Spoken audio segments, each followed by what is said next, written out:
हम 5 अनुत्तरवासी देव विमान के देवों के मामले में जानेंगे। आपको उसमें ये पिक्चर दिखाई देगा जो 5 अनुत्तर देव विमान के नाम है। जयंत, फिर वैजयंत, ये अपने दिशा के हिसाब से हैं, बराबर इसी रूप में उसको जानना है। फिर अपराजित और विजय। अब उसके बाद बीच में, सबसे बीच में है सर्वार्थ सिद्ध। तो ये जो 5 अनुत्तरवासी के देव विमान है और ये सबसे ऊपर सिद्धशिला से 12 योजन नीचे ही स्थित है। तो इसके ऊपर कोई देवलोक या उनके देवों का स्थान, किसी भी देव का स्थान नहीं होता है। अब हम अनुत्तर मतलब होता है अनुत्तर विमान में रहने वाले देव। तो अभी हम उनके बारे में जानेंगे।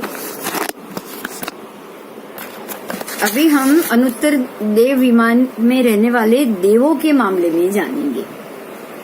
तो नव ग्रह से ऊपर असंख्य योजन जाने के बाद, ये अनुत्तर विमान नव ग्रह के ऊपर असंख्य योजन जाने के बाद अनुत्तर नाम का प्रतर आता है। अब अनुत्तर का मतलब क्या है? अन उत्तर, मतलब जिनके उत्तर में कोई नहीं है। समझ में आया? जिनके उत्तर में अब कोई भी देव नहीं है, मतलब ये देवलोक का अंतिम प्रतर है। इसलिए इस प्रतर का नाम ही है अनुत्तर। वहाँ सर्वोत्कृष्ट, मतलब सबसे उत्कृष्ट, इससे बड़े विमान पूरे देवलोक में या 14 राजलोक में कहीं भी नहीं है। ये सर्वोत्कृष्ट ऐसे 5 अनुत्तर विमान आए हुए हैं। मध्य में एक इंद्रक विमान है और चारों तरफ एक एक ऐसे 4 विमान। जो भी बीच में विमान होता है, जो भी देवलोक में, उसको इंद्रक विमान कहा जाता है। और उसके चारों तरफ जितने भी विमान होते हैं उन सबको सामान्य विमान कहे जाते हैं। तो जो इंद्रक विमान है वो है सर्वार्थ सिद्ध, और बाकी के 4 जो विमान है वो जयंत, वैजयंत, पराजित, अपराजित, बराबर ये 4 नाम है। ये 4 नाम भी आपको बाद में जबानी याद रह जाना चाहिए। इंद्रक विमान की पूर्व दिशा में विजय, दक्षिण में वैजयंत, उत्तर में जयंत और पश्चिम में जयंत और उत्तर में अपराजित। इस प्रकार से ऐसे नामों से विमान शोभित है। बराबर ऐसे ही 4 नाम आपको और मिलेंगे। सुनिएगा, याद रखिएगा। ये ऐसे ही जयंत, वैजयंत, फिर सर्वार्थ सिद्ध नहीं, लेकिन जयंत, वैजयंत, विजय और अपराजित, ये चारों नाम के जम्बू द्वीप के 4 दिशा के द्वार है। ये चारों नाम के जम्बू द्वीप के चारों दिशा के द्वार है। और यही 4 नाम से अंतिम देखिए, बहुत इजी है ये जानना कि नीचे जम्बू द्वीप की जो जगती है ना, लवण और जगती के जो मध्य में जो द्वार आते हैं, जगती के द्वार 4 दिशा के, वो भी यही 4 नाम के। और ऊपर सबसे ऊपर सर्वोत्कृष्ट, सबसे ऊपर 14 राजलोक में जो विमान है ना, उनके भी चारों दिशा में यही 4 विमान है। कुछ न कुछ ये दोनों में सामंजस्य जरूर है। तो ऐसे नामों से ये विमान शोभित है और सबके बीच में सर्व अर्थ को सिद्ध करने वाला सर्वार्थ सिद्ध। अब इनके यहाँ जो देव है उनके सर्व अर्थ सिद्ध हो चुके और अब ये दूसरे ही भव में मोक्ष में जाने वाले हैं। विजय आदि 4 विमानों के देवों का आयुष्य 31-32 सागरोपम का भी होता है, लेकिन सर्वार्थ सिद्ध के विमान के देवों का जीव जगन्य हो या उत्कृष्ट हो, यहाँ कोई जगन्य उत्कृष्ट नाम नहीं है। यहाँ इनकी आयु 33 सागरोपम की फिक्स है बस। सर्वार्थ सिद्ध के देव विमान के देवों की आयु 33 सागरोपम ही है, ना घटेगी ना बढ़ेगी। बाकी के आसपास के विमानों में या 31 कम से कम और 32 ज्यादा से ज्यादा। ओके, अब ये विमान वाले देव कैसे हैं? तो पहले संग्रहण वाले, प्रथम संग्रहणी, फिर स्वयं उज्जवल संयम की आराधना वाले, खुद स्वयं उज्जवल संयम की आराधना करने वाले होते हैं। अल्प भवी, अब इनको ज्यादा भव नहीं करना है। अगर सर्वार्थ सिद्ध में है तो 1 ही भव, और बाकी के विमान में है तो भी 2 या 3 भव बस। यहाँ उत्पन्न होते हैं, कर्म भूमि में उत्पन्न हुए शुभाशय वाले, सम्यक दृष्टि, शुभ लेश्या वाली स्त्रियां भी यहाँ उत्पन्न होती है। यहाँ स्त्री भी जन्म ले सकती है, लेकिन यहाँ पे सिर्फ पुरुष के रूप में ही, देव के रूप में ही आएगी। बराबर। इनको यहाँ कोई देवी नहीं है। सर्वसिद्ध विमान में जो एक भव में ही मोक्ष जाने वाले हैं वही उत्पन्न हो सकते हैं, जबकि चारों विजयादि में संख्याता भव 2, 3, 4 ऐसे भी देव उत्पन्न होते हैं। ओके બિંદુબેન, हाँ बोलो। અહીંયા એવું લખ્યું છે કે સ્ત્રીઓ પણ આવું સાધ્વીજી મહારાજ સાહેબ પણ અહીંયા ઉત્પન્ન થઈ શકે, તો બીજી એવી કોઈ જગ્યાઓ છે કે જ્યાં સ્ત્રી ઉત્પન્ન ના થઈ શકે? मतलब ये है कि स्त्री तो कहीं भी उत्पन्न, यहाँ हो सकती है तो नीचे के देवलोक में भी हो ही सकती। નહીં, પણ અહીંયા સ્પેશિયલી લખ્યું છે ને। नहीं, स्पेशली इसीलिए लिखा होगा कि भाई जैसे ये है ना दिगंबर और वो संप्रदाय में, वो तो स्त्री को तीर्थंकर भी नहीं मानते। वो तो स्त्री को पहले मरुदेवा माता स्त्री के रूप में मोक्ष गए वो मानते ही नहीं। उनके हिसाब से तो स्त्री को मोक्ष होता ही नहीं। ઓકે, दिगंबर संप्रदाय में स्त्री को मोक्ष नहीं होता है। दिगंबर संप्रदाय में स्त्री तीर्थंकर नहीं है। वहाँ मल्लीनाथ भगवान उनके लिए स्त्री नहीं है, और उनके हिसाब से तो मरुदेवा माता भी मोक्ष में नहीं गए। અચ્છા, हाँ, ઓ, इसीलिए ये स्पेशल लिखा होगा। तो इसका अर्थ ये हो गया कि उनके संप्रदाय में सर्वार्थ सिद्ध विमान में स्त्रियां नहीं जाती होगी। હા, એને સ્પેશિયલ લખ્યું છે ને। हाँ, तो मतलब ये हुआ कि दिगंबर संप्रदाय ऐसा मानता होगा, બરોબર છે। इसीलिए ये लिखा है। बाकी स्त्री कहीं भी जा सकती है, स्त्री सीधे तीर्थंकर हो सकते हैं, तो फिर अब क्या बाकी रहा? બરોબર છે। स्त्री का जीव गणधर भी हो सकता है, तो स्त्री का जीव जब गणधर हो सकता है, तीर्थंकर भगवान हो सकता है, स्त्री ही रूप में तीर्थंकर परमात्मा जन्म भी ले सकते हैं, तो फिर देव बनने में तो स्त्री क्यों नहीं जा सकती? बराबर। हाँ, चलो अच्छी बात है। अब आगे जाएंगे। अब इनको सर्वार्थ सिद्ध विमान के देवों को लव सप्तमियां कहकर पहचाने जाते हैं। इसका अर्थ समझो। 7 लवायु कम, लव सप्तमियां, लव सप्तम मतलब 7 लवायु। जो देव अपने केवल ज्ञान से पहले 7 लवायु आयु कम होने के कारण केवल ज्ञानी नहीं हो पाए, उस भव में। इसको समझाइए एकदम। हाँ ठीक है, चलो चलो मैं आपके सामने आ रही हूँ। चलो देखिए, हमारे में सेकंड प्रति सेकंड होती है, बराबर। मिनट के बाद सबसे कम, मिनट से सबसे कम सेकंड होता है ना। हाँ, तो अगर आपकी आयु, आप केवली बनने जा रहे हो, सिर्फ 7 सेकंड बाकी है, ऐसा सोचो। अगर 7 सेकंड बाकी हो और आपकी आयु खत्म हो जाए तो क्या होगा? केवली की ध्यान में हो आप, 48 मिनट कंटिन्यू ध्यान चाहिए। वो 48 मिनट में के ध्यान में आपकी 7 लव मतलब 7 सेकंड, आप उतना सोचो बस। 7 सेकंड जितनी आपकी आयु कम है, आपको आयु नहीं मिली। 7 सेकंड पहले, केवली होने से 7 सेकंड पहले ही आप आयु समाप्त हो गई, तो आप केवली तो बनोगे नहीं वो भव में। हाँ के ना बोलिए मंजू जी। हाँ, बिल्कुल सही। बस तो अगर 7 लव जितना आयु बाकी रह गया, तो अब सीधे वो 7वें देव ये सर्वासिद्ध में ही उत्पन्न होंगे। ये लव से मतलब पलक का नहीं, ऐसा नहीं है। उसमें लव स्तोक ऐसे नाप था जब परमात्मा थे ना। जब वो समय था तब मिनट सेकंड नहीं था मैम। हमारी ये 1 घंटा या मिनट या घटी या पल, ऐसा कोई कैलकुलेशन नहीं था। जो मैंने आपको काल का प्रमाण बताया ना, उसमें लव, ये सब शब्द, स्तोक, प्राण, ये सब शब्द आए थे। आप वो पेज एक बार वापस देख लीजिएगा, आपके पास पेज है। हुआ था ना। हाँ बस, तो उसमें जो सेकंड प्रति सेकंड होती है ना, सेकंड से भी प्रति सेकंड, वो प्राण है, फिर स्तोक है, उसके बाद लव है। सबसे सूक्ष्म है प्राण, उसके बाद है स्तोक, उसके बाद है लव।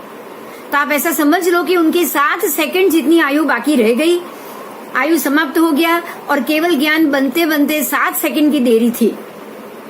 तो अब तो इनके ऊपर कर्म बहुत कम है। अब आपको इसको दूसरे पॉइंट से सोचना है कि क्या आयु पूरी हो गई थी, 7 सेकंड बाकी और आयु पूरी हो गई, तो ये क्या गलती से हुआ था? नहीं, ये उनके वो जीव केवली की प्रक्रिया में थे, वो श्रेणी चढ़ रहे थे, वो जीव श्रेणी चढ़ रहा था, लेकिन सत्ता में अभी भी एक आयु बाकी थी। बात समझ में आ रही है मेरी? हाँ हाँ बरोबर છે સમજાઈ उनकी सत्ता में पड़ा था आयु भोगना, अभी उनका एक भव बाकी है, उनको नहीं पता है। બરોબર वो तो केवली के लिए श्रेणी चढ़ गए, उनको तो यही लगा कि मैं इसी जन्म में केवली हो जाऊं, लेकिन आपके सत्ता में अभी भी एक जगह जन्म लेना बाकी है। देव गति बाकी थी, तो वो सत्ता में देव गति का उदय होगा ही होगा, तो वो देव गति का उदय उनको 7 सेकंड पहले ही रोकेगा। अगर वो 7 सेकंड पहले नहीं रोके तो वो केवली हो जाए, फिर तो उनको भव ही नहीं लेना है। तो ये इनको આપણે મહાવીર ભગવાનને પારણું કરાવવાવાળા શેઠ હતા જે वो 12वें देवलोक परमात्मा के टाइम બાકી હતો हाँ एमने तो घणु वो तो 12वें देवलोक, वो तो अभी घूमेंगे, लेकिन ये जो श्रेणी से गिरते हैं, या अब सीधे मरुदेवा माता का एग्जाम्पल लीजिए। मरुदेवा माता का आयु और केवल दोनों साथ में हुआ है, क्योंकि उनका अंदर सत्ता में कोई गति जानी बाकी नहीं है, अभी उनको कोई भव करना बाकी नहीं था। लेकिन जो जैसे मरुदेवा माता को हुआ, ऐसे ही 7 सेकंड से पहले अगर किसी की आयु पूरी हो जाए तो वो जरूर सर्वासिद्ध देवलोक में उत्पन्न होंगे। उसके बाद एक भव बाकी, और वही फिर दूसरे ही भव में ये देव में उत्पन्न हो गए। अब 33 सागरोपम तक उनकी आयु बढ़ गई, मतलब उतना तो अब उनको समय और जीना पड़ेगा ना, एक ही सिर्फ 7 सेकंड के लिए ही, 7 लव के लिए अब उनको 33 सागरोपम तक रुकना पड़ेगा, क्योंकि ये आप કારણ તો મૂળ એમ જ કહેવાય ને કે એમના સત્તામાં એક बस एक ही कारण, सत्ता में एक भव बाकी था, तो वो उसी वक्त उदय में आएगा। हाँ मतलब उनका एक ही आयु तो एक ही जगह लेनी बाकी थी।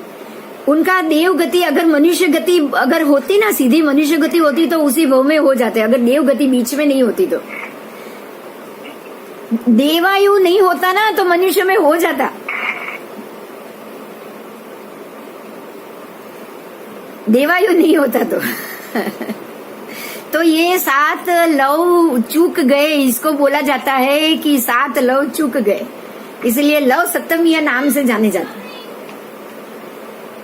तो जो भी लव सप्तमिया हो, जो 7 लव से चूक जाए, वो सीधा सर्वासिद्ध में उत्पन्न होंगे। अब ये 33 सागरोपम आयु भोगने के बाद ही इनकी मुक्ति हो पाएगी। ठीक है, हम नहीं जानते हैं कि हमारे सत्ता में क्या बाकी है, और वो श्रेणी चढ़ गए। લખ્યું છે ને કે તરત જ એ જ હવે મોક્ષે ચાલ્યા ગયા हाँ, अभी मैं बदलू? अभी प्रश्न है मंजू जी? हाँ चलो, નહીં નહીં નહીં बस बस નહીં बस તમારે कीर्तन આવે છે हाँ। इसका मतलब यही है कि एक एक पल का कितना महत्व है। अरे पल का ही नहीं, एक एक समय का महत्व है। एक पलक झपकने में सैकड़ों समय निकल जाते हैं।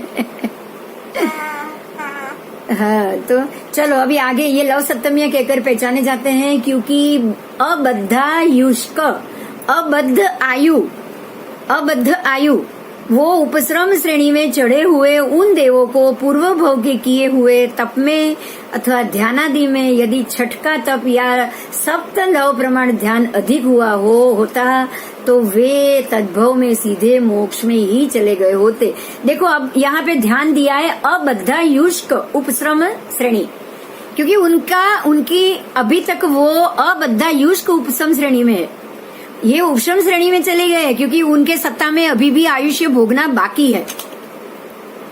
अबद्ध आयु का मतलब समझ में आ रहा है? अबद्ध आयु मतलब अभी तक उन्होंने वो जो सत्ता में पड़ा हुआ आयु है, वो उनको बांधना बाकी है। तो वो बांधना बाकी है, तो बांधने के बाद उसको भोगना बाकी।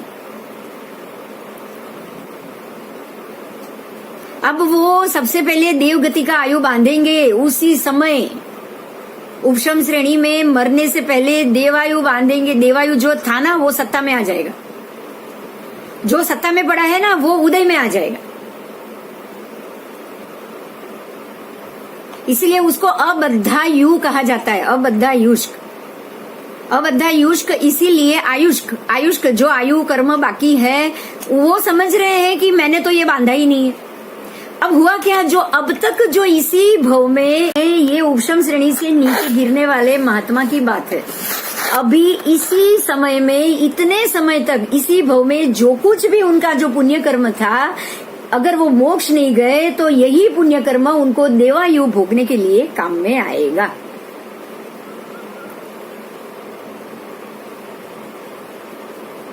बराबर। तो अब ये सीधे देवायु में जाएंगे।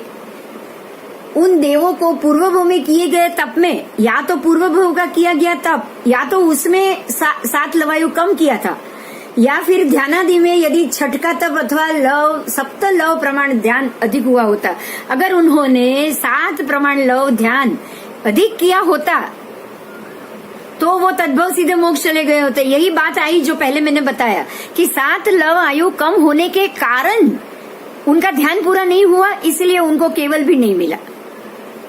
क्लियर हुई मेरी बात?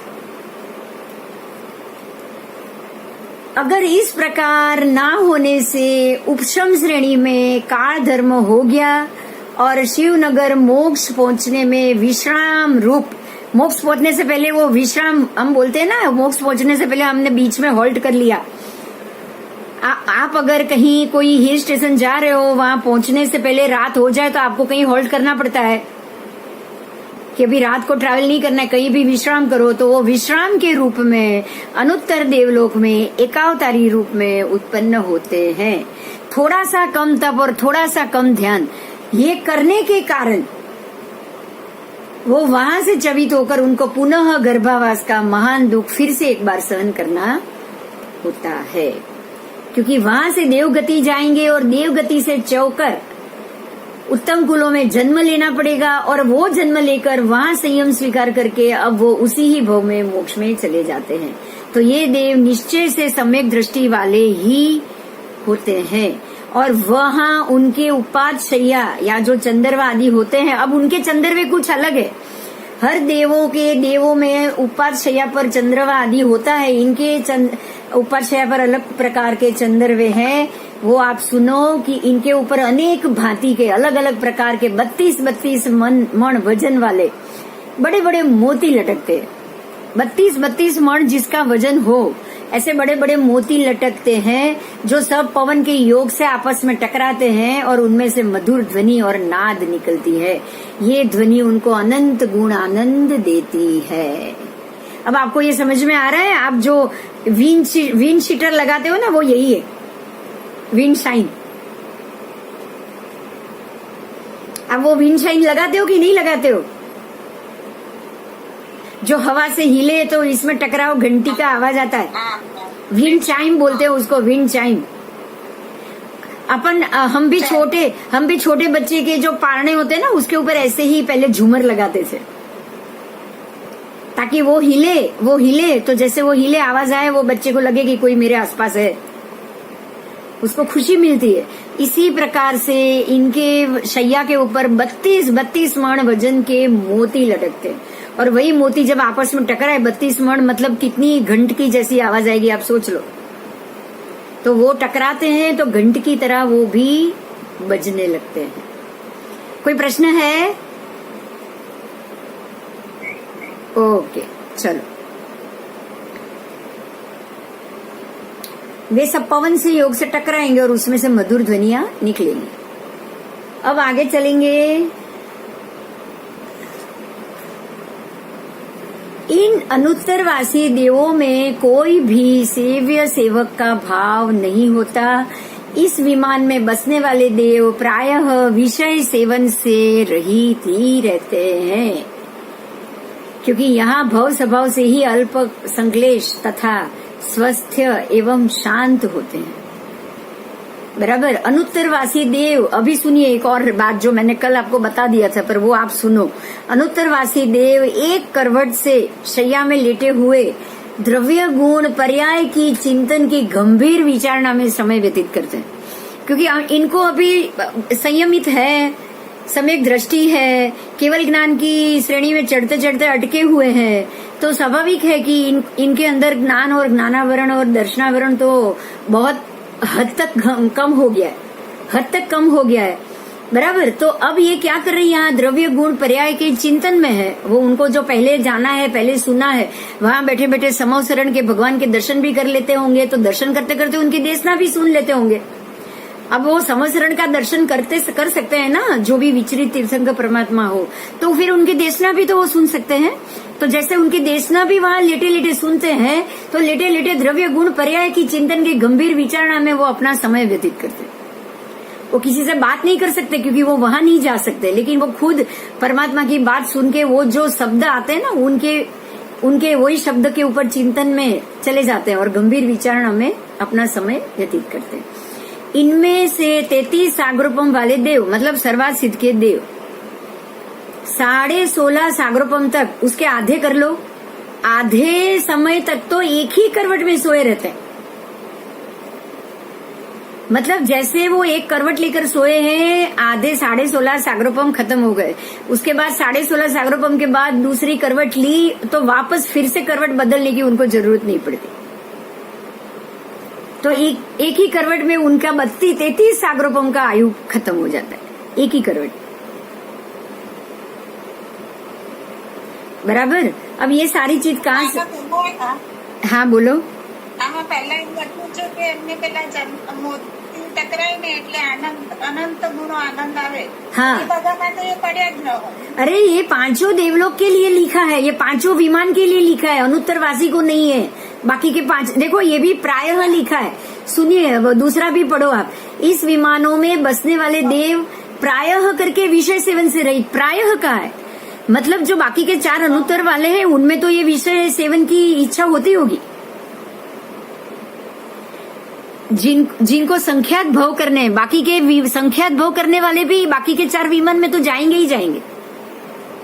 अच्छा, हाँ, अच्छा, अनुत्तरवासी ने बस अनुत्तरवासी को ही दूसरे भव में मोक्ष है। अरे नहीं, फिर से मैं बोल रही हूँ, सुनिए, फिर से सुनिए, आपका सवाल, आपका जवाब आ जाएगा। अनुत्तरवासी में जो सबसे मध्य में सर्वार्थ सिद्ध विमान है, सिर्फ वही देव दूसरे भव में मोक्ष जाएंगे। उसके अलावा जयंत, वैजयंत और अपराजित, जो बाकी के 4 कोने के जो 4 विमान है ना, जयंत, अपराजित, वो विजय, वैजयंती, ये 4 विमान वाले देवों में संख्याता भव बोला है, संख्याता। अब संख्याता तो कितना भी हो सकता है, 3, 4, 5 इतने तो हो ही सकते संख्याता में। तो वो देवों को विषय सेवन की इच्छा होती होगी, लेकिन वहां देवी तो आएगी नहीं, तो चीजों को देख के, बाकी की देवियों के, देवलों की देवी को देख के ही उनके विषय सेवन तृप्ति हो जाती।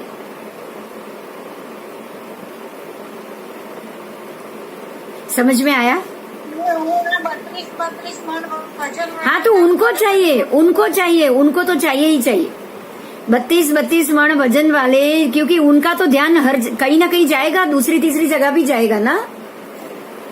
अच्छा, ये है ना बातें। हाँ,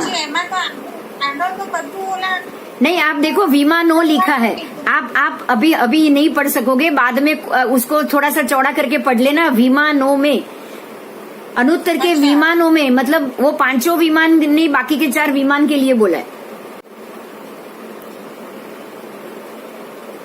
ओके, अच्छा, हाँ। और ये एक करवट वाला है, वो सिर्फ सर्वासिद्ध के लिए। हाँ, हाँ, बस बहुत क्लियर है, कहीं भी गलती नहीं है, वर्ड टू वर्ड क्लियर जा रहा है।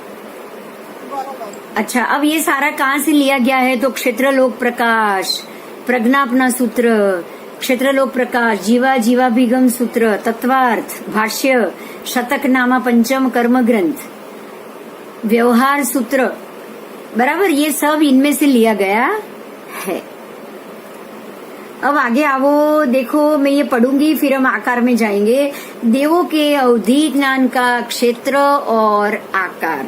अब आपके पास एक बहुत बड़ा टॉपिक आ रहा है कि प्रत्येक अलग अलग देवों को अवधि ज्ञान कैसा होता है, प्रत्येक अलग अलग देवों को अलग अलग आकार, प्रकार और आकार में, क्षेत्र में, सब में उसके आकार प्रकार सब अलग अलग प्रकार का अवधि ज्ञान होता है। इनको अभी एक और बात जानो सबसे पहले तो कि देवों को जन्म से उनके देव भव का अवधि ज्ञान होता है।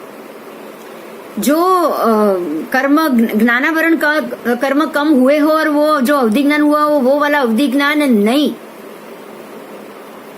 ठीक है, समझ में आ रहा है ना? ये है कल्पो प्रपन्न देवलोकों का जो मृदंग का आकार है। कल्पो प्रपन्न मतलब 12 देवलोक में।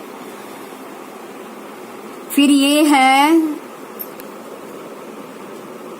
ज्योतिष का जो झल्लरी आकार का होता है, इसको झल्लरी बोला गया। डमरू, दोनों डमरू ही है, दोनों ऐसे ही, ये भी डमरू की तरह बजता है घंट जैसा। इसको झल्लरी आकार कहा जाता है, झल्लरी आकार। ठीक है, आपके सबके हो गए। चारों जो निकाय है ना, देवों के चारों निकाय, उनका अवधि ज्ञान हो गया। तो देवों का अवधि ज्ञान का क्षेत्र अब हम उसको जानेंगे। सिद्धांत में जब भी शब्द आए आपको उसको आगम में समझना है, क्योंकि आगम की भाषा को ही शास्त्रों में सिद्धांत कहा गया है। तो अगर कहीं लिखा हुआ है सिद्धांत में तो आपको ये समझना है कि ये आगम की बात हो रही। तो आगम में मति, श्रुत, अवधि, मनपर्यव और केवल, ये 5 ज्ञान बताए गए हैं। और इन ज्ञानों में सभी ज्ञानों का समाविष्ट हो जाता है। अब इन ज्ञानों में ही सर्व प्रकार के ज्ञान आ गए। कोई भी ज्ञान ये 5 के अलावा नहीं आता। तो ये पांचों एक के बाद एक बढ़कर है, एक से बढ़कर दूसरा है। मतलब ये उत्तरोत्तर बढ़िया से बढ़िया होता है, उत्तरोत्तर। इनमें से सबसे पहले 2 मति और श्रुत, वो हर एक जीव मात्र को न्यून या अधिक, किसी को कम है किसी को ज्यादा है, किसी को कम है किसी को ज्यादा है, पर वो होता ही है, हर एक जीव को होता है। पहला 2 मति और श्रुत वो हर एक जीव को होता है। और इतनी भी ज्ञान चेतना के कारण, बस इतने ही मति और श्रुत के कारण कोई भी जीव रूप से पहचाना जाता है, अन्यथा वह अजीव है। उसके अलावा अगर जिनमें ये 2 ज्ञान न्यूनाधिक भी नहीं है ना, थोड़ा सा भी नहीं है ना, उसको आप अजीव जानोगे। चलो, ये बहुत बड़ा टॉपिक है, यहाँ कुछ नहीं पता तो जान लो, सवाल कर लो प्लीज। ये चीज बहुत अच्छे से आपको समझनी है, बहुत इंपॉर्टेंट टॉपिक था ये। एक ही लाइन है लेकिन बहुत महत्व की। मैंने जो बोला कि जीव में मति और श्रुत न्यूनाधिक, किसी में अधिक है किसी में कम है। अगर ये 2 ज्ञान जिसमें जन्म से ही, मतलब ये होता ही है, अगर वो एकेंद्रिय में जाए तब भी उसको मति श्रुत है, अगर वो निगोद में है तब भी उसको मति श्रुत है, अगर वो यहाँ आए प्रत्येक वनस्पति में प्रत्येक शरीरी बने तब भी उसको मति श्रुत है, अगर वो मनुष्य बन रहा है, तिर्यंश बन रहा है, एकेंद्रियादि में, बेइंद्रियादि में से लेके पंचेंद्रिय तक वो जा रहा है तब भी उसको मति श्रुत है। अगर मति श्रुत है तो ही वो जीव है, नहीं तो वो अजीव है। ये बहुत बड़ी बात है, ये बहुत बड़ी बात है। ये समझ रहे हो आप? पहले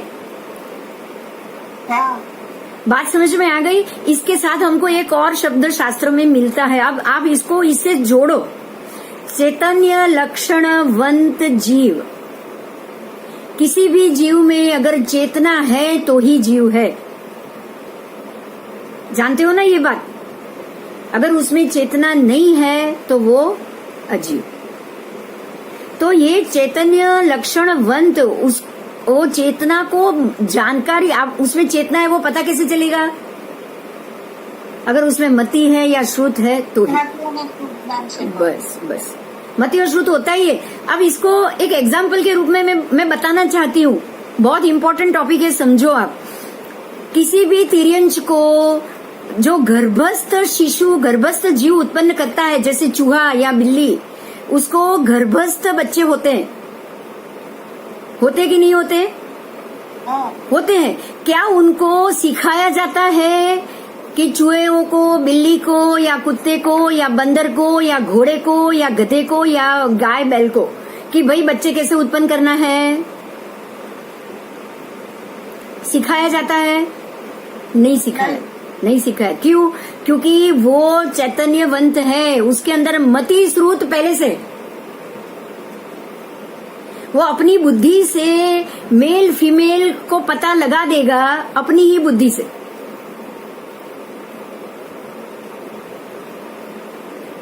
समझ में आ रही है मेरी बात? देखिए, आहार संज्ञा, अब 4 संज्ञा लो, आपको ये सारी चीज पता है।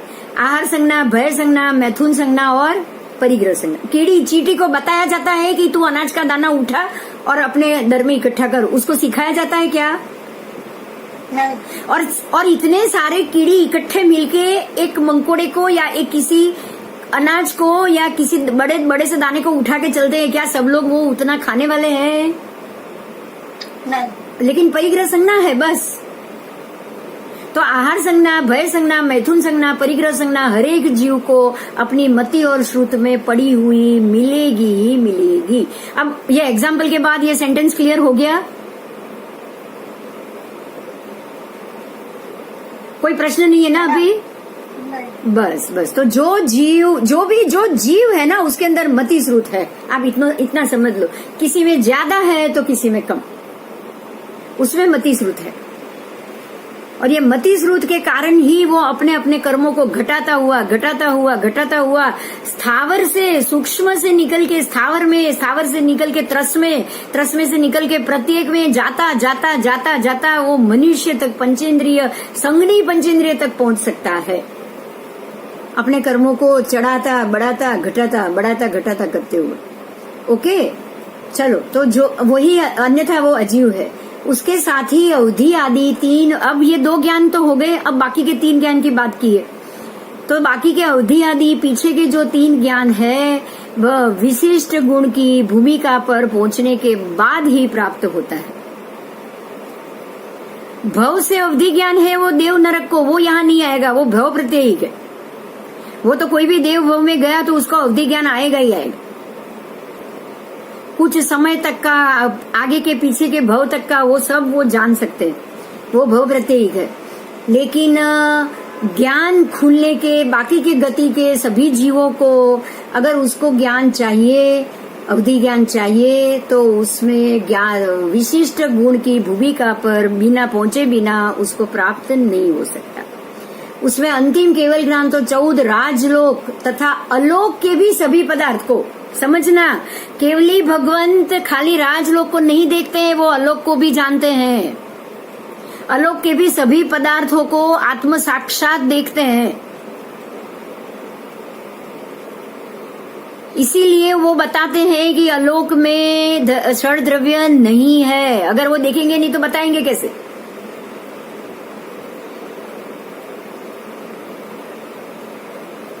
हाँ या ना? बरोबर। अलोक में सिर्फ आकाश है, आकाश अस्थि काय है, इसलिए उसको अलोक आकाश का है। उसके अलावा बाकी कोई द्रव्य नहीं। तो ये केवली भगवान ने देखा तभी आपको बताया ना।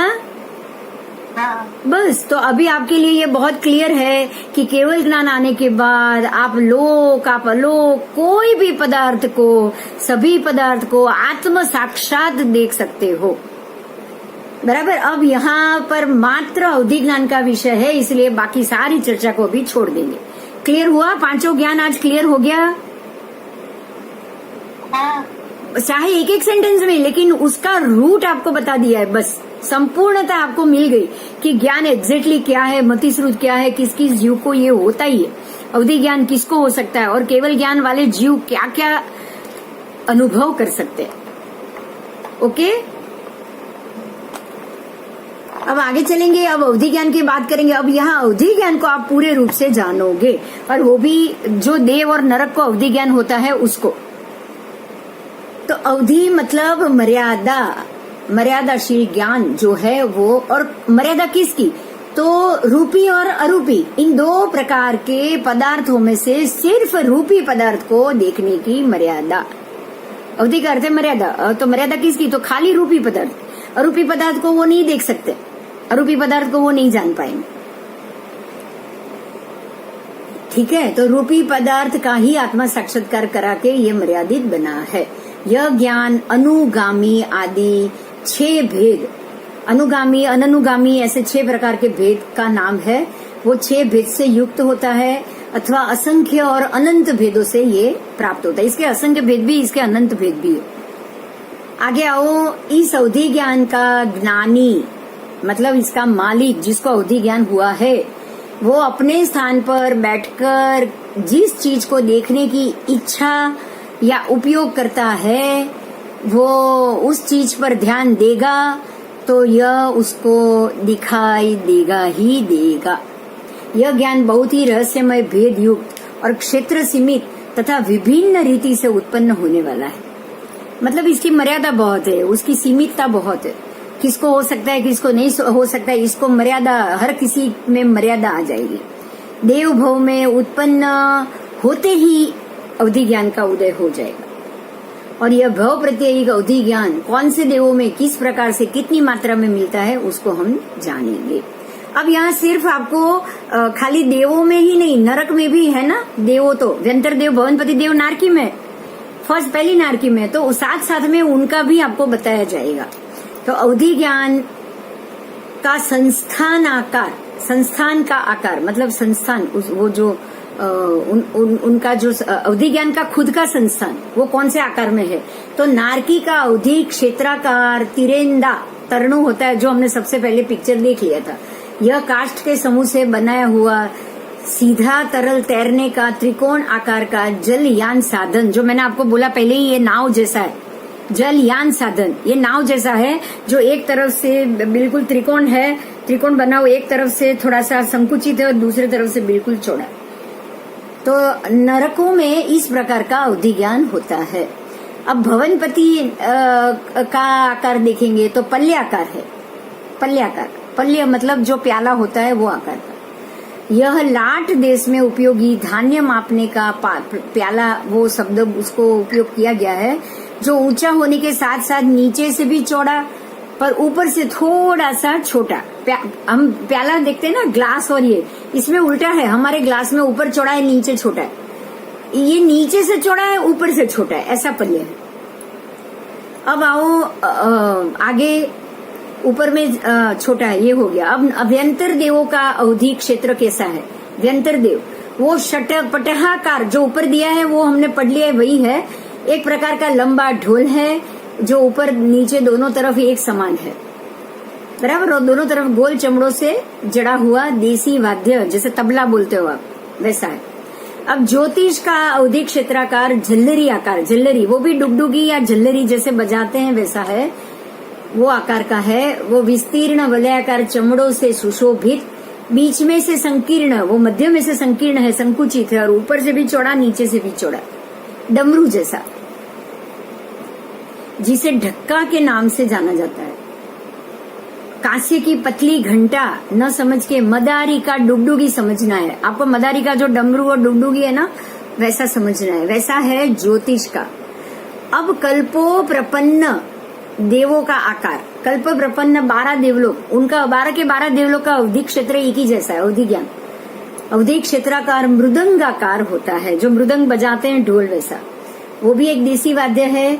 इसका एक ओर का मुख गोल है और दूसरी ओर का विस्तीर्ण है और दूसरी ओर का संकुचित, संकीर्ण है, लेकिन गोलाकार चमड़े से सुशोभित मुख वाला होता है, जिसकी पीठ बीच से ऊंची होती है, जो आपने देख लिया है आगे।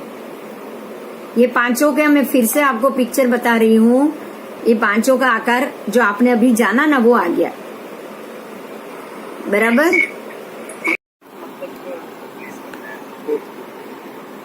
फिर से मतलब क्या?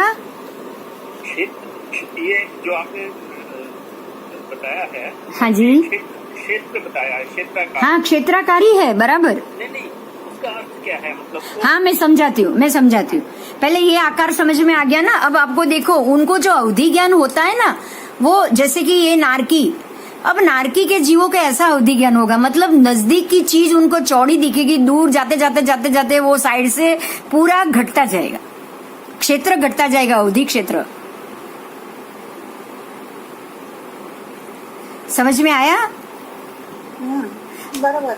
अब इनका अवधि क्षेत्र कैसा होगा, तो ऊपर नीचे आसपास सारा एक जैसा होगा, खाली आगे जाते जाते वो थोड़ा संकुचित हो जाएगा। बस दूर जैसे जैसे दूर जाएंगे ना, जैसे रोड कैसा होता है, दूर जाते ही संकुचित हो जाए तो आपको साइड की चीज दिखेगी नहीं। ठीक है। ठीक है, आजकल हाईवे पे आपको पता होगा साइड में कैसी वॉल बन जाती है। बस आपको यही समझना है, जैसे ये डमरू है तो यहाँ चौड़ा है, वापस बीच में छोटा हो गया, वापस आगे जाते चौड़ा हो गया। ये जो सारा बॉर्डर का एरिया है ना, वो दीवार आ गई, बस बिल्कुल दीवार आ जाएगी, उनको दिखाई नहीं देगा। પણ આ તો સ્કૂલના બેગ જેવું જ છે। नहीं, डमरू डमरू डमरू ડમરૂની બાજુમાં। हाँ, वो बैल जैसा बताया है, पर वैसा उन्होंने लिखा ना, फिर आगे ऐसा नहीं है, मदारी के डमरू जैसा ही समझना है। એટલે તમે હિન્દુબેન એમ કહો છો કે આ જે સમજો જ્યોતિષના ज्योतिष के देव जो है, हाँ। उनको डमरू आकार जितना है उनका अवधि ज्ञान ऐसा है, वो इतने आकार, उतना ही उनको दिखेगा। बस उनको इतना क्षेत्र, अवधि क्षेत्र का आकार इतना है, वो ये आकार में ही देख पाएंगे। मतलब ये आकार में जितना जो कुछ दिखेगा उतना ही उनको दिखेगा। हाँ, बस बस देखो देखो, मैं दूसरे रूप से समझाऊं। अगर वो सीधे सामने देख रहे हैं तो ये आकार में उनको पीछे का कुछ नहीं दिखेगा। अगर उनको पीछे का देखना है तो पीछे मुड़ना पड़ेगा, तो पीछे इतने आकार तक वो देख पाएंगे। मतलब क्या है कि ये ज्ञान से नहीं है ना, ज्ञानावरण कम नहीं हुआ, अवधि ज्ञानावरण कम नहीं है उनका, જન્મથી છે। इनका अवधि ज्ञान क्षेत्र प्रमाण है। तो जो भी ज्योतिष में जन्म लेंगे उनको उनके अपने अपने क्षेत्र के एरिया में उनको बराबर यहाँ तक के एरिया, और वो ऐसे ही एरिया को देख पाएंगे, दूसरे एरिया को नहीं। बस ऐसे ही नारकी में तो खाली उतना ही देख पाएंगे, जो भी आपको झल्लरी आकर बताया ना, वही। क्लियर हुआ? अब आओ, नवग्रहवेयक को अवधि ज्ञान कैसा है। देखो, ये पुष्प चंगेरी नवग्रहवेयक को ऐसा अवधि ज्ञान है।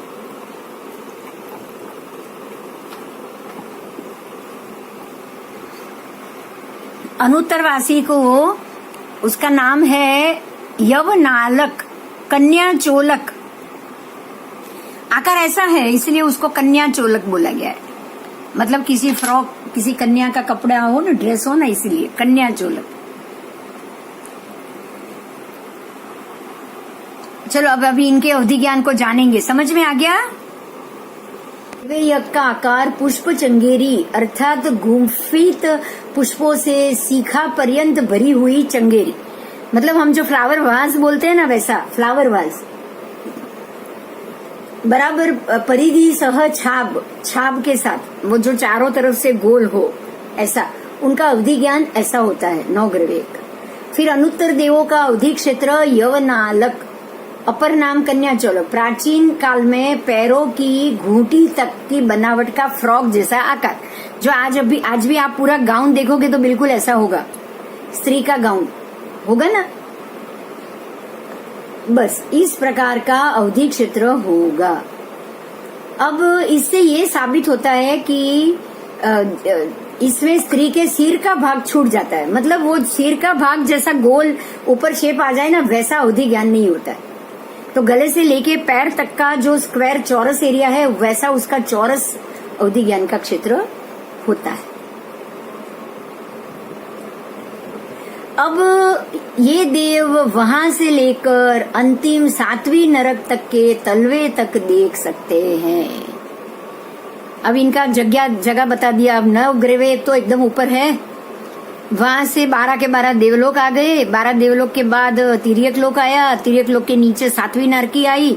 मतलब वो नवग्रहवेयक से अंतिम 7वीं नारकी तक सब कुछ देख सकते हैं। ये सारा उनमें आ गया। जैसे वो आ गया ना, पूरा 14 राजलोक का पुरुष आ गया कि नहीं आ गया, ऊपर से लेके नीचे तक सब आ गया। अब शेष रहा इसके ऊपर का एकमात्र सिद्ध क्षेत्र स्थान। अब इनको खाली ऊपर का सिद्ध क्षेत्र स्थान है ना, वो दिखाई नहीं देगा, खाली इतना बाकी रहा है। इसका मतलब क्या हुआ पता है? इसका मतलब क्या हुआ पता है कि नवग्रहवेयक के देवों को ऊपर के अनुत्तर विमान और उसके ऊपर का सिद्ध क्षेत्र दिखाई नहीं देता है। वो जानते ही नहीं कि हमारे ऊपर कुछ है। क्योंकि नवग्रह से बाहर तो वो निकलेंगे नहीं। निकल पाएंगे? नहीं निकल पाएंगे। तो यहाँ देवलोक में भी कैसी व्यवस्था है कि 12 देवलोक के देव या नवग्रह के देव सिद्ध क्षेत्र मतलब ऊपर अनुत्तर विमान तक तो जाने की किसी को परमिशन ही नहीं। 12 देवलोक के देव 12 देवलोक के ऊपर ग्रह में भी नहीं जा सकते और उसके ऊपर भी देख ही नहीं सकते, तो जाने का तो संभव ही नहीं हुआ, वो देख ही नहीं सकते। कितनी चीज नई नई जानने को मिल रही है, पता है। आगे चलो। अब संस्थान आदि कहने के बाद ये उनका अवधि संस्थान था, अवधि का क्षेत्र का संस्थान क्षेत्र। अब वो कौन सी दिशा में देवों का अवधि ज्ञान अधिक होता है। अब ये क्या बताया पता है कि देवों में भी ये दिशा में इनका अवधि ज्ञान अधिक है और ये दिशा में इनका अवधि ज्ञान कम है। अब दिशा बताई तो भवनपति तथा व्यंतर देवों में अवधि ज्ञान का क्षेत्र बहुत ऊंचा होता है, मतलब उनकी अवधि का क्षेत्र ऊपर की तरफ होता है, नीचे की तरफ कम होता है, क्योंकि वो नीचे है ना, वो पहली नारकी में है तो वो ऊपर की तरफ ज्यादा देख सकते, बहुत ऊंचा है। इसी कारण इस अवसर पीढ़ी में चमरेंद्र का सौधर्मेंद्र तरफ जाना प्रसिद्ध हुआ था। चमरेंद्र जो नीचे भवनपति के इंद्र है, वो सौधर्मेंद्र के तक पहुंच के उनसे लड़ाई करने के लिए पहुंच गए थे। और तिरछे में अल्प है और ऊंचाई में स्वविमान ध्वजा तक ही देख सकते हैं। ऊंचाई में वो वैमानिक निकाय का था, गलती हो गई। मैं फिर से बोलूंगी, भवनपति तथा व्यंतर देवों में अवधि ज्ञान का क्षेत्र ऊपर में बहुत है, ऊंचाई में बहुत है, तिरछे तथा नीचे बहुत अल्प है। मतलब वो तिरछे साइड में और नीचे बहुत कम देख सकते हैं, पर ऊपर ज्यादा देख सकते हैं। अब वो वैमानिक निकाय के देवों का अवधि क्षेत्र नीचे ज्यादा है, क्योंकि वो ऊपर रहते हैं ना, 14 आतलोक में वो ऊपर रहते हैं, इसलिए वो नीचे ज्यादा देख सकते हैं।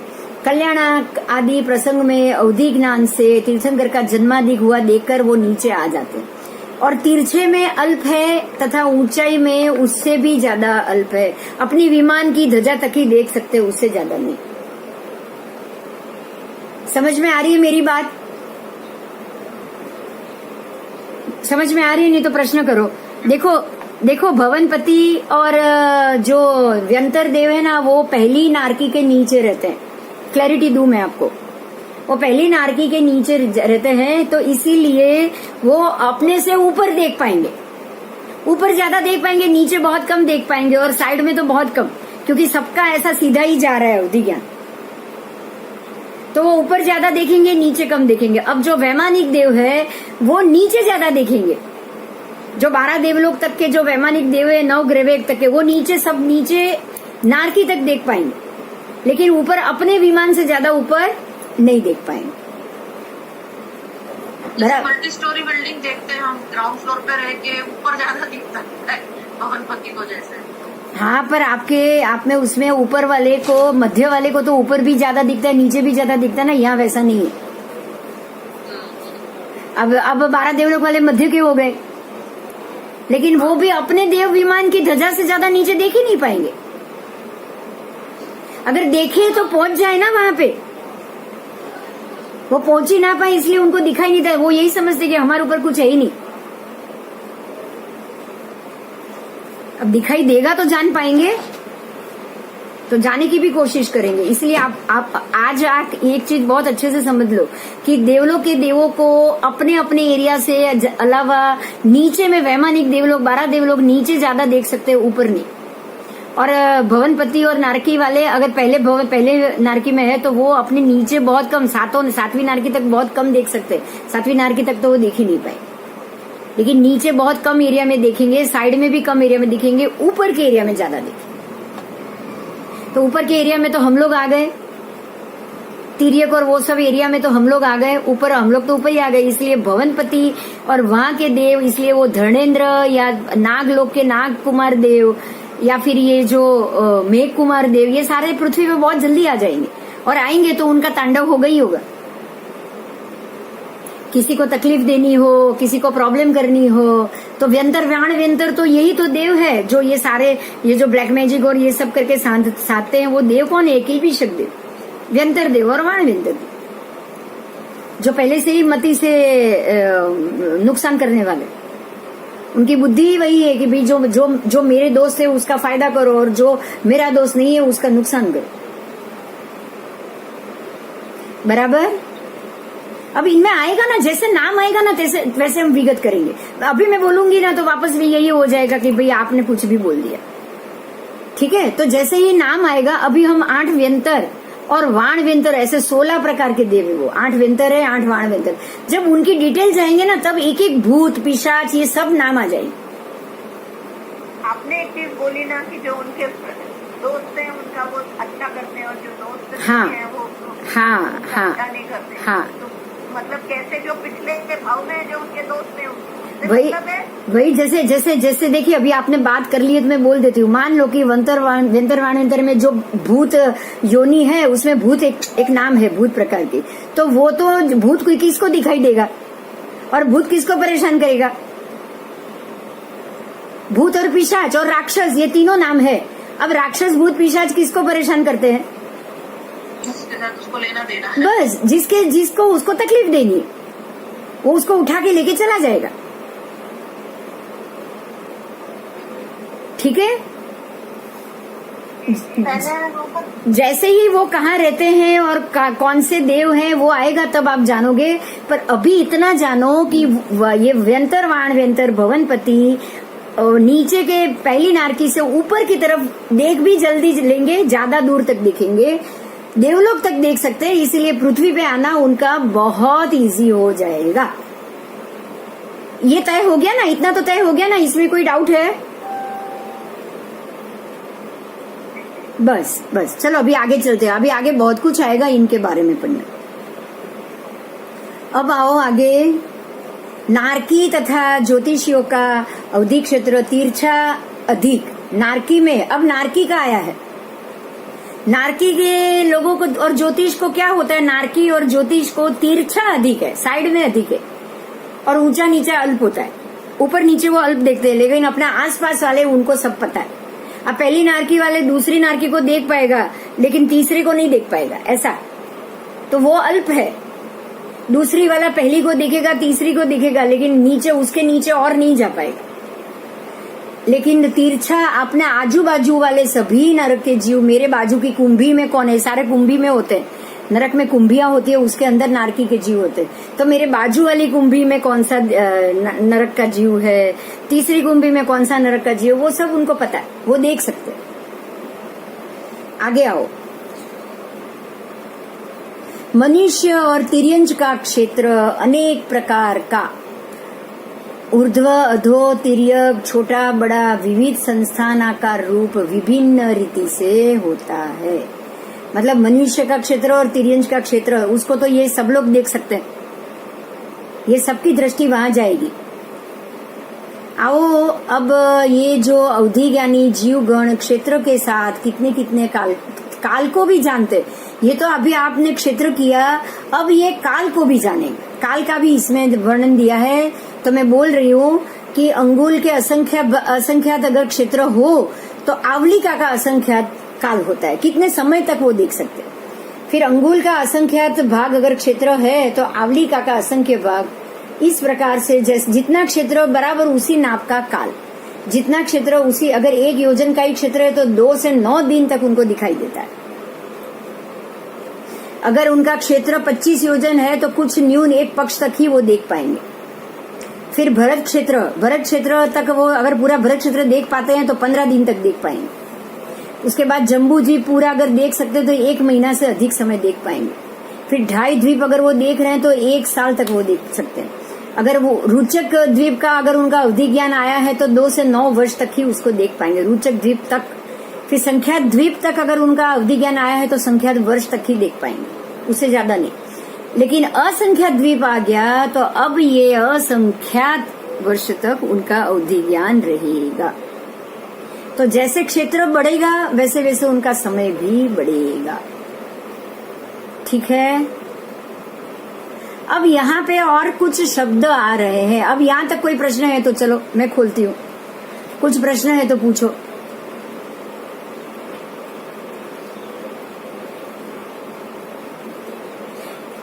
बोलो, है कोई प्रश्न कि आगे जाऊं मैं? ठीक है, चलो अभी हम आगे चलते हैं फिर। देखिए यहाँ पे एक पिक्चर आया है, आपको ये पिक्चर देखना है। यहाँ कुछ इच्छा करेगी, इसीलिए उनको काय प्रविचारिका है। उसके बाद स्पर्श, काय में भी ये काया भोगने के बाद ही संतुष्टि होगी, जब तीसरे चौथे देवलोक में खाली स्पर्श से संतुष्टि हो जाए। तीसरे चौथे देवलोक में स्पर्श कर लिया, उनकी विषय की इच्छा खत्म हो गई। पांचवें छठे देवलोक में रूप प्रविचारी, मतलब खाली देख लिया बस, बात खत्म। देवी को देखने से ही उनकी भोग की इच्छा पूरी। इसके ऊपर जाएगा तो सहस्त्र और महाशुक्र में शब्द प्रविचारी, खाली कानों में शब्द सुन लिए बस, उसकी आवाज सुन ली, ये बहुत सुरीली आवाज है, उनका मन संतुष्ट हो गया। उनको उससे ज्यादा कोई शरीर के विषय भोग की इच्छा नहीं होगी। उसके ऊपर आओ मन प्रविचारी।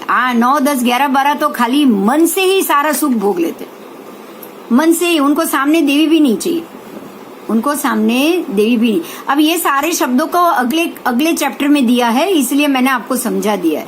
अब इसके बाद प्रश्नोत्तरी है, तो जो आपने जाना है, जो सुना है, सिर्फ उसी के प्रश्न। 7वीं नरक સુધી જોઈ શકે। 12वें देवलोक वाले जीव 7वीं नारकी तक का एरिया देख सकते हैं, 7वीं नारकी तक का। वो तो सप्तम नारकी को भी देखते हैं। 7वीं नारकी, सप्तम। हाँ, सप्तम, लास्ट नारकी। 9 ग्रेवेयक वाले भी नीचे तक देख सकते हैं। ऊपर तो खाली उनके विमान की ध्वजा, बस ऊपर ही लिमिट है। सब में लिमिट कहाँ है? ऊपर। तो आ सीता जीव जे गयो तो ने लक्ष्मण पासे। हाँ, अरे रावण पासे। रावण पासे। हाँ, अच्छा, તો એ ક્યાં જઈ શકે એમ છે? હા જઈ શકે। એ ચોથી નારકી સુધી ગયો, કારણ કે એ લોકો તો નીચે સુધી જોવાના છે ને, 7મી નારકી સુધી તો 12 દેવલોક વાળા બી જોવાના છે। એ લોકોને ઉપર લિમિટ થઈ જાય।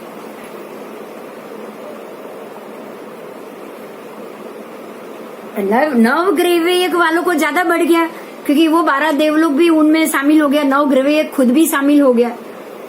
लेकिन 12 देवलोक वाले को 9 ग्रेवेयक छोड़ के नीचे तक दिखाई देगा, बरोबर। बस। ऊपर को नहीं देखा, नहीं, उन लोगों को ऊपर का नहीं दिखाई देता, उनको पता ही नहीं ऊपर 9 ग्रेवेयक है। खबर है। हाँ, देखे अब देख ही नहीं सकते तो जाने की भी बात नहीं हुई। देखे तो वहां जाए। તો ત્યાં આગળ એવું બીજા બધા લોકોને પેલા એમ કહે છે ને કે આગળનો વાંચતા હોય આ લોકો સર્વાર્થ સિદ્ધ વાળા। वो तो सर्वार्थ सिद्ध वाले को तो क्या है पता है। अगर आप आगम का पाठ कर रहे हो, मान लो कि अभी यहाँ आप नीचे आगम का पाठ कर रहे हो, तो वो तो वहां से आप पे ध्यान लगा के आप जो शब्द बोलेंगे वो सुन के भी वो पाठ कर लेंगे। देखो एवी रीते व्यवस्था नीचेना देवलोकમાં પણ હશે ना ना ना ना ना ना, बिल्कुल नहीं, बिल्कुल नहीं। क्योंकि हाँ, क्योंकि वो वहाँ बैठे बैठे नहीं देख सकते, उनको वहाँ जाना पड़ेगा। अच्छा, ત્યાં ખાલી આ પૂજા વાળું છે પેલું આ જે उनका उतना ज्ञान का लेवल ही नहीं है। सम्यक दर्शन उतना स्ट्रांग है ही नहीं जितने ऊपर वाले को है। बरोबर। उनको आगम का मन नहीं करेगा, उनको और कोई किसी कोई यहाँ पे कोई नारी प्रेरे और ऐसे ही आएंगे। वो 64 इंद्रिय है जो खुद मन करेंगे, या 9 लोकांतिक देव है जो खुद मन करेंगे कि भी मुझे परमात्मा से देखने के लिए या मिलने के लिए जाना है। बाकी सारे देव तो हुक्म का पालन करते हैं बस। अब आप ये सोचो, जिनको शब्द से भोग चाहिए, जिनको इनसे भोग चाहिए, तो जहाँ पे भी अच्छा शब्द सुनाई दिया वो वहां चले जाएंगे। बरोबर है। हाँ। चलो अभी लेसन नंबर 5 शुरू हो रहा है, चालू करूं? चारों निकाय के देव, हाँ कुछ तो हो जाएगा, एक चैप्टर एक पेज तो हो ही जाएगा। चारों निकाय के देव 3 विभागों में विभक्त है। आपको ये अच्छा नहीं आया? नहीं। क्यों? एक मिनट, फिर से करूंगी। चलो, नहीं आया तो गड़बड़ है। कभी कभी है ना, ये खिसक जाता है। देखो, अब आया, अब ना आए तो बोलो। आया नहीं वो? बस, अब चारों निकाय के देव 3 विभागों में विभक्त किए गए हैं। जो 4 निकाय है, अब 4 निकाय कौन कौन सी, किसी को याद है तो बोलो। अभी तक बहुत शब्द आ गए, बहुत बार। देवों की 4 निकाय याद रह गई? પવનપતિ, જ્યોતિષી, પારદંતર અને વૈમાનિક। बस, बहुत बढ़िया, बहुत बढ़िया। मुझे बहुत खुशी हो गई। ऐसे धीरे धीरे મારા सबको। સાહેબો તો એમ કે પહેલું પ્રાઇઝ। हाँ, फर्स्ट प्राइज। बस चलो, मैं भी कही दी दूं। क्योंकि ये 4 चीज वैमानिक, अब जैसे ही देव याद आएंगे ना, आपको ये 4 निकाय याद रह जानी चाहिए। बस, नरक में नहीं है ऐसी कोई व्यवस्था, लेकिन देवों में तो है ही। बराबर? चलो आगे। अब आपको चारों निकाय के देव 3 विभागों में विभक्त कर, अब इनके भी 3 विभाग है। अब कैसे 3 विभाग? तो यह बताएंगे, जैसे कि एक तो वे हैं जिनको देवियां भी है और प्रविचार भी है। देवियां भी है और प्रविचार भी जिनके पास। दूसरे वे हैं जिनकी देवियां नहीं है तो भी प्रविचार है। और तीसरे वे है कि ना देवियां है ना प्रविचार है। देखो, समझ में आ गई मेरी बात? इसमें हमने जो पिक्चर देखा था ना, वो पिक्चर में क्या था? देखिए अभी यही पिक्चर वापस यहाँ आ रहा है। वो जो शब्द प्रविचार, वो जो प्रविचार थे ना, जो शब्द आपने वो पिक्चर में देखा था। हाँ, शब्द प्रविचारी, रूप प्रविचारी, मन प्रविचारी। जो प्रविचार है वो कहाँ पे है? सिर्फ ये 12 देवलोक में। तो आपके पास अभी 3 विभाग हुए। एक तो ये है कि जिनके पास देवी भी है और प्रविचार भी है। देवी भी है और विषय सुख भोगने की पूरी तैयारी भी है। प्रविचार का मतलब भोगने की तैयारी। तो देवियां भी है और प्रविचार भी है। ऐसे हो गए 12 देवलोक। उसके ऊपर क्या है कि देवियां नहीं है लेकिन प्रविचार। वहां पे देवी नहीं है। 12 देवलोक में ही ऐसा विभाग आएगा कि जहाँ देवियां नहीं है लेकिन प्रविचार है। और तीसरा ये है, ना देवी है ना प्रविचार। तो ना देवी ना प्रविचार कहाँ पे है? 9 ग्रव्य में और 5 अनुत्तर में। ये सारे अप्रविचारी। लिखा हुआ पिक्चर दिख रहा है आपको? 9 वैमानिक में ना देवी है ना प्रविचार। उसके ऊपर आओ, ये 5 अनुत्तर में ना देवी है ना प्रविचार।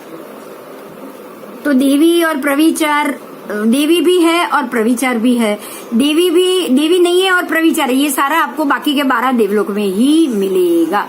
चलो अभी इसको पढ़ते हैं कि कहाँ कहाँ मिलेगा और क्या क्या मिलेगा।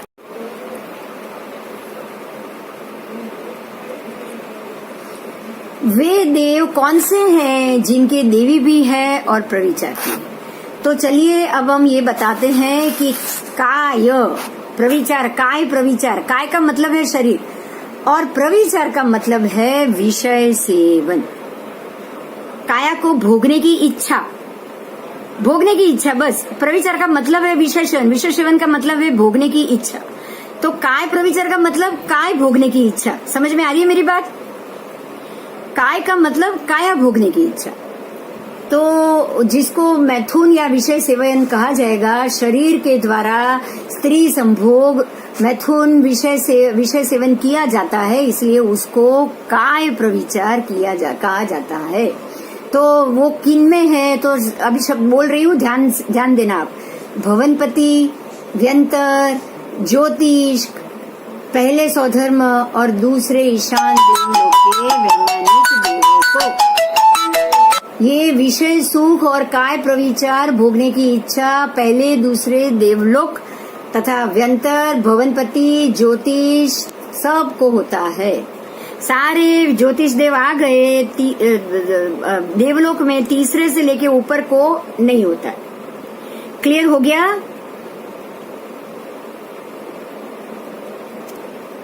क्लियर हो गया? अब ये सभी मनुष्यों के समान काय प्रविचार करते हैं। इनको मनुष्य की तरह काया भोगने की इच्छा होती है। बिल्कुल मनुष्य में जो व्यवहार है वैसा सर्वांग देह शरीर द्वारा मनुष्य में मैथुन विषयों का उपभोग संभोग करते हुए ही उनको प्रसन्नता प्राप्त होती है। ये सारे देव जिस प्रकार से उनके देवलोक में देवियां होती है, उन देवियों से वो बिल्कुल मनुष्य की तरह ही विषय सेवन सुख काया को भोगने के तरीके से ही इनको प्रसन्नता होती, इसलिए इनको काय प्रविचारिका है। बराबर। तो इनमें सारे आ गए, भवनपति, व्यंतर, वाणव्यंतर, वैमानिक, ज्योतिष। वैमानिक में भी दो, पहले और दूसरे देव विमान वाले। ओके, अब आगे जाएंगे।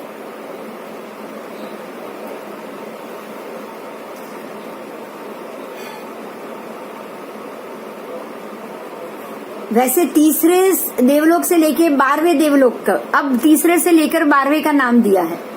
यहाँ पे क्या है कि देह प्रविचार नहीं है, देवी नहीं है, प्रविचार है लेकिन देवी नहीं है। तो कैसा होगा? तो सर्वांग देह शरीर द्वारा काम सुख भोगने वाले नहीं है। मतलब ये है कि ये कोई भी अन्य रूप से विषय सुख का अनुभव करेंगे। तो वो रूप, अन्य रूप कैसा है वो जानो।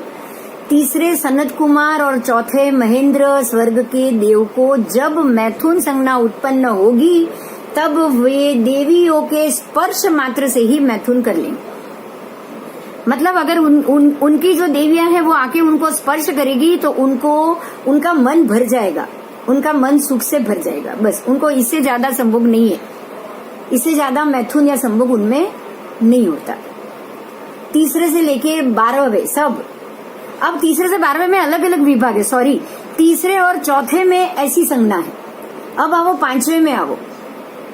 5वें ब्रह्म और छठे लांतक देवों में जब इसकी विषय सुख की इच्छा उत्पन्न होती है तब वे देवियों के मनोहर और सुंदर श्रृंगार तथा वेशभूषा से सज्जित रूप को ही देख लेते हैं। बस, इसलिए उनको रूप प्रविचारिका है। वो अपनी देवियों का चेहरा देख लिया, जैसे ही रूप देख लिया, उनका जो भी विषय सुख भोगने की इच्छा है वो पूरी हो गई। अब इनको उनके शरीर से कोई विषय सुख, विषय वासना भोगनी नहीं होती। ठीक है। अब 7वें और 8वें महाशुक्र तथा सहस्त्रार देवलोक में जब उनको प्रविचार की आकांक्षा उत्पन्न होती है तब वह देवियों के मुखार विंद से मनोहर विलास जनित मधुर संगीत, मतलब उनके मुख से शब्द सुन लेंगे। उनका बोलना, उनका गाना, उनका हंसना, उनकी ध्वनि आदि शब्दों से ही उनको प्रीति प्राप्त हो जाती। अब इससे ज्यादा उनको नहीं चाहिए। अब 9 और 10, 11 और 12, अब ये चारों देवलोक 9, 10, 11, 12, ये 4 देवलोकों के देवगण को जिस समय मैथुन प्रविचार का विचार होगा तब वह देवियों का संकल्प कर लेंगे। बस मन से याद कर लेंगे। वहां से बैठे बैठे वो देवी को याद करके मन में विचार करते ही परम प्रीति, मतलब उनका विषय सेवन की इच्छा प्रतिपूर्ण हो जाती। उनको ना उनको स्पर्श करना है, ना उनको रूप देखना है, ना मधुर ध्वनि सुनना है, कुछ नहीं। बस उन्होंने देवी को याद कर लिया और उनकी विषय सुख की इच्छा पूरी हो गई। और उसके ऊपर रहा आपका ये 9 ग्रवेयक, उनको तो कोई इच्छा ही नहीं है, कोई इच्छा उत्पन्न होगी भी नहीं होगा, इसलिए वो अप्रविचारी, उनको कोई देवी को भी याद करने की जरूरत नहीं और कोई भी इच्छा उत्पन्न होती नहीं है। बराबर। तो ये बाकी का आधा भी अभी पूरा कर लेते हैं। आओ,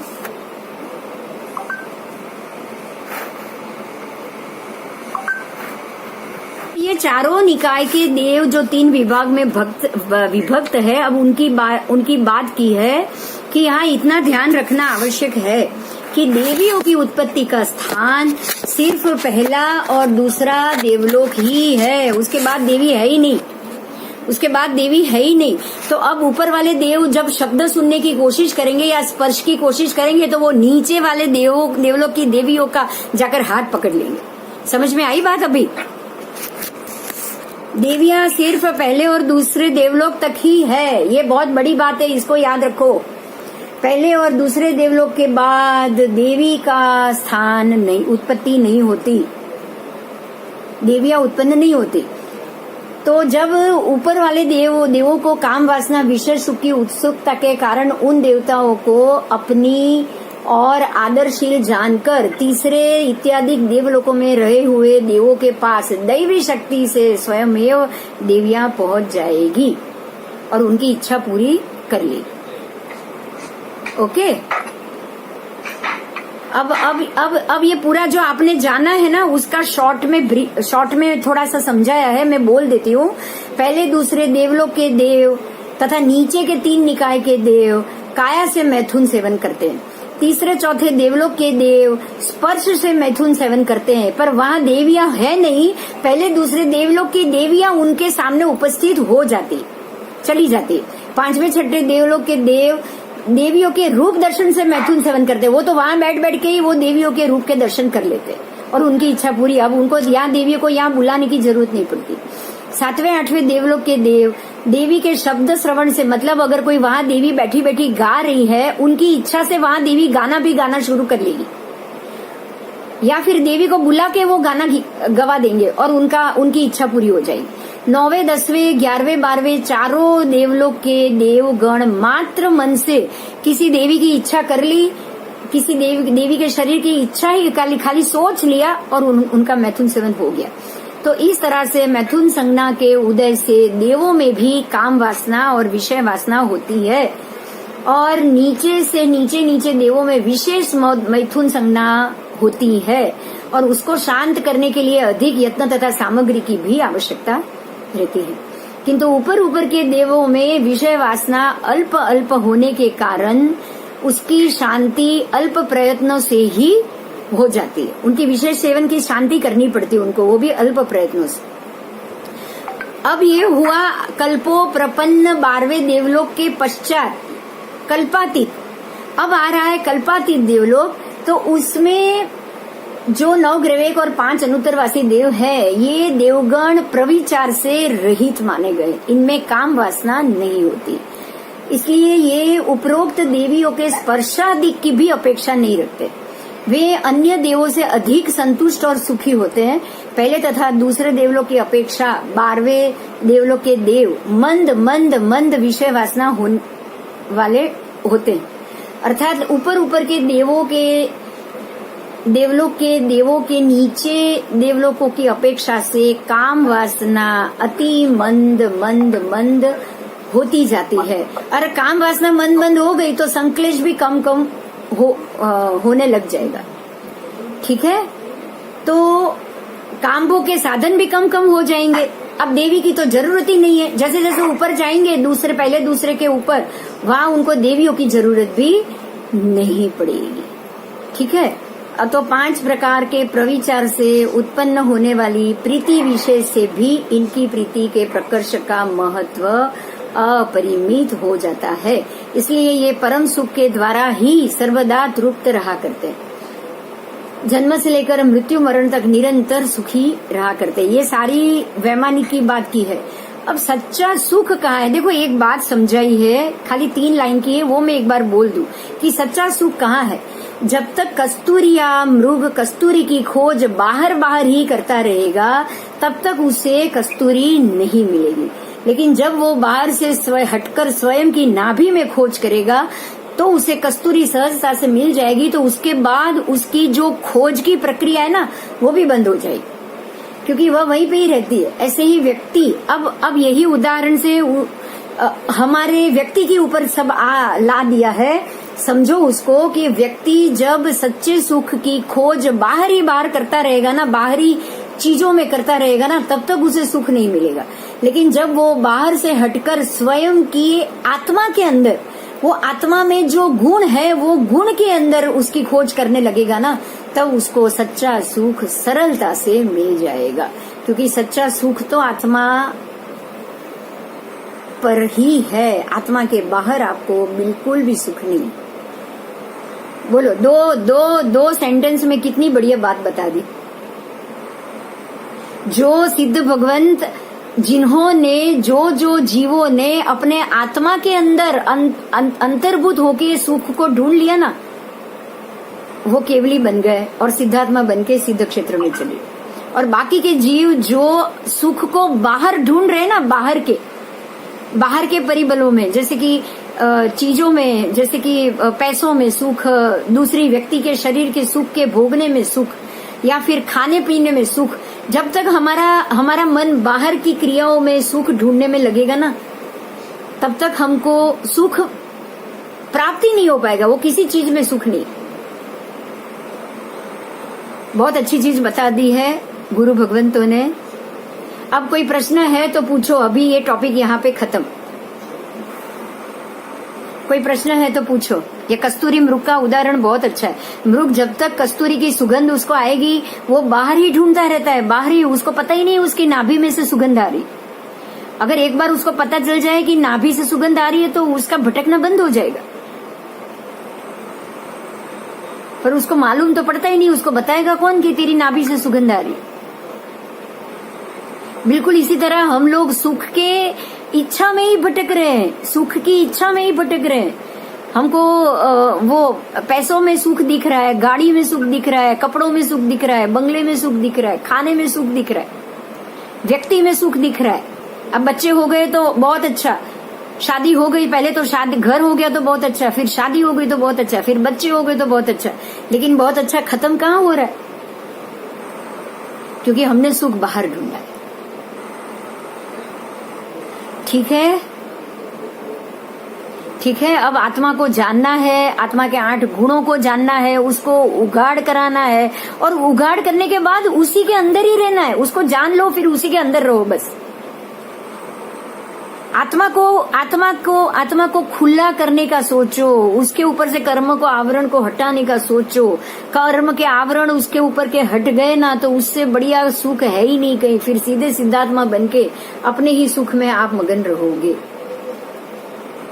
तो उसके लिए ये प्रोसीजर में जाना पड़ेगा। संसार को जानो, संसार की अवस्थाओं को जानो, त्रिगुणात्मक द्रव्यात्मक लोक को जानो, और वो जानने के बाद आत्मा के ऊपर लगे हुए जो पुद्गल, जो वर्गणा, जो कार्मिक वर्गणा है, उसको हटाओ, बस हटाओ। उसको हटाओगे ना तो ज्ञान तो अपने आप खुल जाएगा। ज्ञान तो अंदर ही पड़ा है, वो अपने आप खुल जाएगा। आपको सिर्फ कर्म की वर्गणा ही हटाना है और कुछ नहीं करना। ज्ञान लेने नहीं जाना है, वो तो आपके अंदर भरा हुआ है। कर्म हटेगे तो ही ज्ञान खुलेगा। कर्म हटना, ज्ञानावरणीय कर्म हटाना, वो हटेगा तो ही ज्ञान खुलेगा। बहुत बड़ी बात है, 3 लाइन है पर बहुत बड़ी बात। ठीक है, कोई प्रश्न है तो बोलो।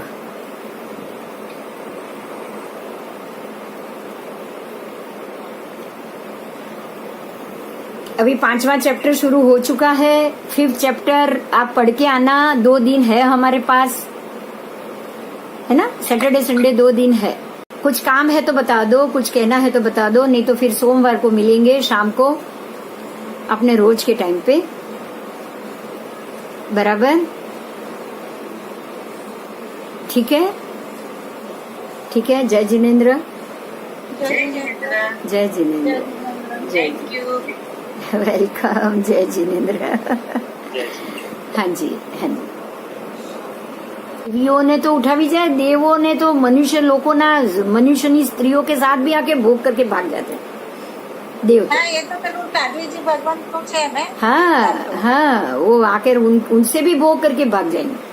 क्योंकि पहले दूसरे देवलोक तक और वैमानिक, ज्योतिष, वाण, व्यंतर, भवनपति, सबको शरीर से ही सुख चाहिए। उनको शरीर के भोग से ही सुख चाहिए। तो जैसे आपने ये सब भी तो सुना है, वो ज्योतिषी में चंद्रदेव खुद इनकी वो ऋषि थे ना, गौतम ऋषि, उनकी पत्नी अहल्या को आकर भोग कर ही तो गए थे। अच्छा। हाँ, हाँ। फिर मुझे ये चीज समझ में नहीं आती कि जब यहाँ पर भी भोगे, वहाँ भी भोगे, तो फिर फर्क क्या है? क्या है?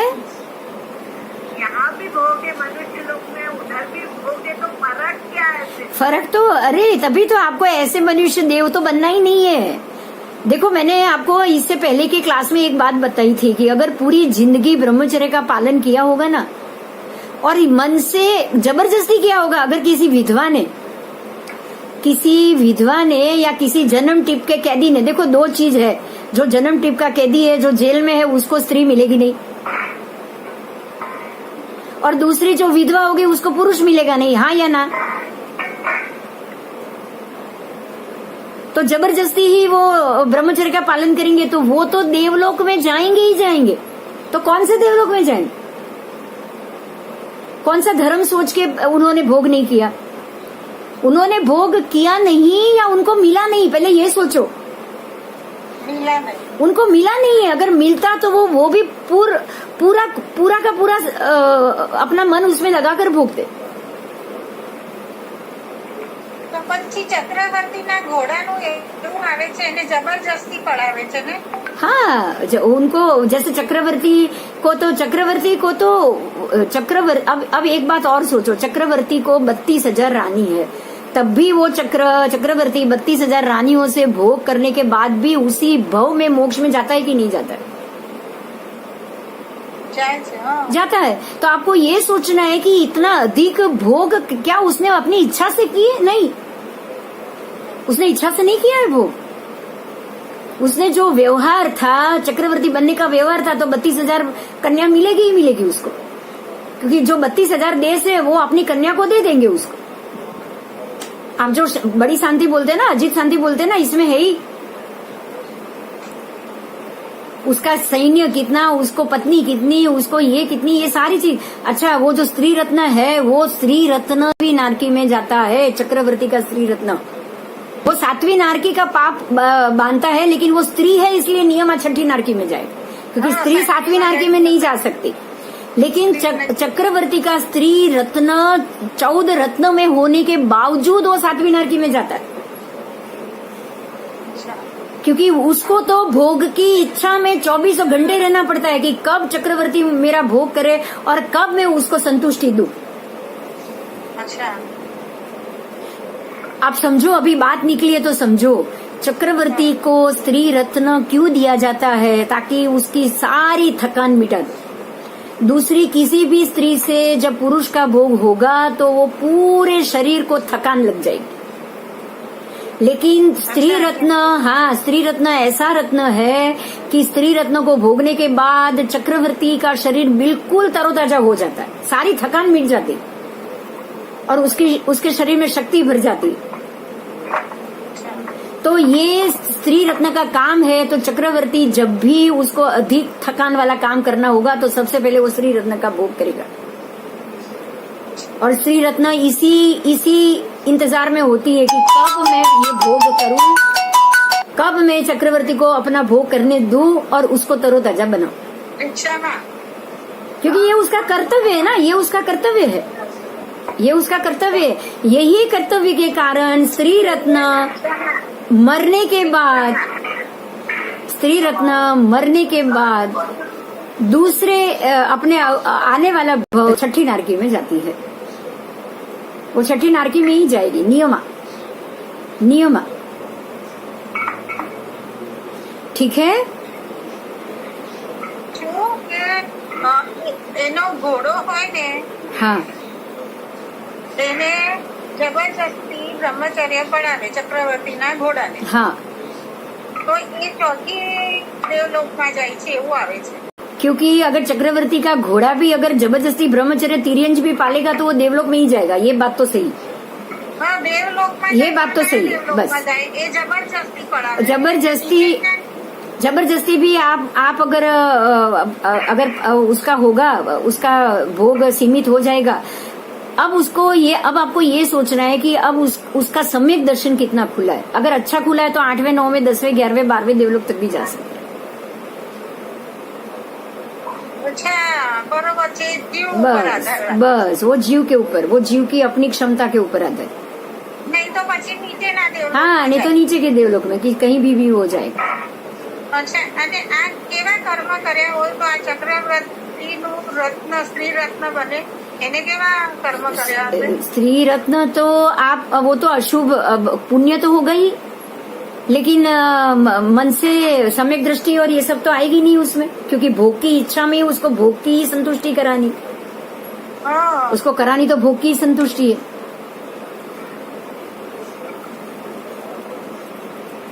बराबर 24 घंटे भोग की इच्छा में रहे, इसीलिए वो छठी नरकी में जाएगा। હા એવું જ હશે ને? हाँ बस बस चक्रवर्ती। अब उसको अब सरप्राइज क्या है पता है, आश्चर्य की बात क्या है पता है, वो स्त्री रत्न को भोगने के बाद चक्रवर्ती मोक्ष चले जाएंगे। ये कहाँ की उल्टी बात है? उल्टी बात नहीं है। वो स्त्री रत्न उनको मिलता है, उनको चाहिए नहीं चक्रवर्ती को। भरत राजा चक्रवर्ती थे, बराबर चक्रवर्ती थे, तो वो तो पहले से ही निष्प्रुह ही थे। उनको उन्होंने नहीं मांगा, वो तो चक्रवर्ती नाम कर्म बांधा, इसलिए वो अत्रि सृष्टि सलाह का पुरुष करते क्या है, नाम कर्म ही तो बांधते हैं। चक्रवर्ती पणा भी तो बांधते हैं ना, पुण्य बंद है ना, वो भी नाम कर्म का बंद है ना, जैसे तीर्थंकर नाम कर्म बंद। ચક્રવર્તીને સૂર્યના ચંદ્રના વિમાન દેરાસરોના દર્શન થાય? चक्रवर्ती हाँ, वो सूर्य चंद्र के विमान इतने 132 सूर्य चंद्र देखेंगे तो विमानों के दर्शन हुए तभी तो हो सकता है, देवों का दर्शन भी होता होगा। બરોબર છે. बराबर ચલો બહુ મજા આવી. ठीक है। आनंद થઈ ગયો. जय जिनेन्द्र। चलो जय जिनेन्द्र।